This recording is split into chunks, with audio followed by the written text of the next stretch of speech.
भगवान विष्णु और सदना कसाई की कहानी।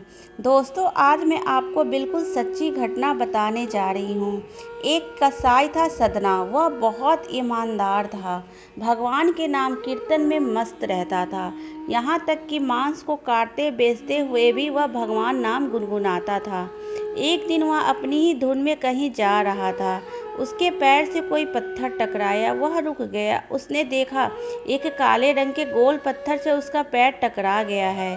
उसने वह पत्थर उठा लिया और जेब में रख लिया, यह सोचकर कि यह मांस तौलने के काम आएगा। वापस आकर उसने वह पत्थर मांस के वजन को तौलने में काम लगाया। कुछ ही दिनों में उसने समझ लिया कि यह पत्थर कोई साधारण नहीं है। जितना वजन उसको तौलना होता था, पत्थर उतने वजन का हो जाता था। धीरे धीरे यह बात फैलने लगी कि सदना कसाई के पास वजन करने वाला पत्थर है। वह जितना चाहता था पत्थर उतना ही तौल देता था। किसी को 1 किलो मांस देना होता तो तराजू में उस पत्थर को एक तरफ डालने पर दूसरी ओर 1 किलो का मांस ही तुलता। अगर किसी को 2 किलो चाहिए तो वो पत्थर किलो के भार जितना भारी हो जाता था। इस चमत्कार के कारण उसके यहाँ लोगों की भीड़ जुटने लगी।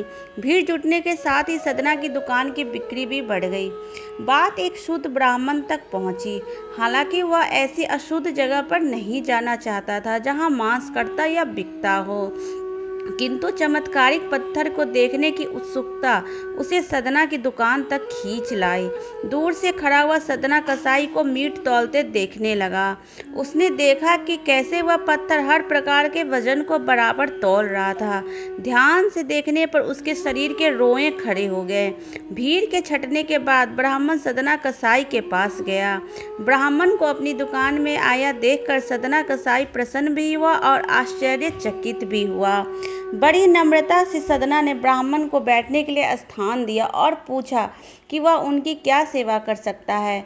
ब्राह्मण बोला, तुम्हारे इस चमत्कारिक पत्थर को देखने के लिए मैं तुम्हारी दुकान पर आया हूँ, या यूँ कहें कि ये चमत्कारिक पत्थर ही मुझे खींचकर तुम्हारी दुकान पर ले आया है।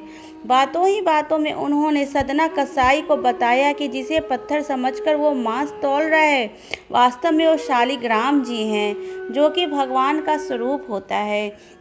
शालिग्राम जी को इस तरह गले काटे मांस के बीच में रखना और उनसे मांस तौलना बहुत बड़ा पाप है। सदना बड़ी सरल प्रकृति का भक्त था। ब्राह्मण की बात सुनकर उसे लगा कि अनजाने में तो बहुत बड़ा पाप कर रहा हूँ। अनुनय विनय करके सदना ने वह शालिग्राम उन भगवान ब्राह्मण को दे दिया और कहा कि आप तो ब्राह्मण हैं, अतः आप ही इनकी सेवा परिचर्या करके इन्हें प्रसन्न करें, और मेरे योग्य कुछ सेवा हो तो मुझे अवश्य बताएं। ब्राह्मण उस शालिग्राम शिला को बहुत सम्मान से घर ले आए।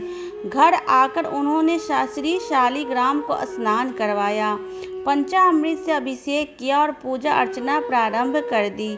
कुछ ही दिन बीते थे कि उन ब्राह्मण के स्वप्न में श्री शालिग्राम जी आए और कहा, हे ब्राह्मण, मैं तुम्हारी सेवाओं से प्रसन्न हूँ, किंतु तुम मुझे उसी कसाई के पास छोड़ आओ।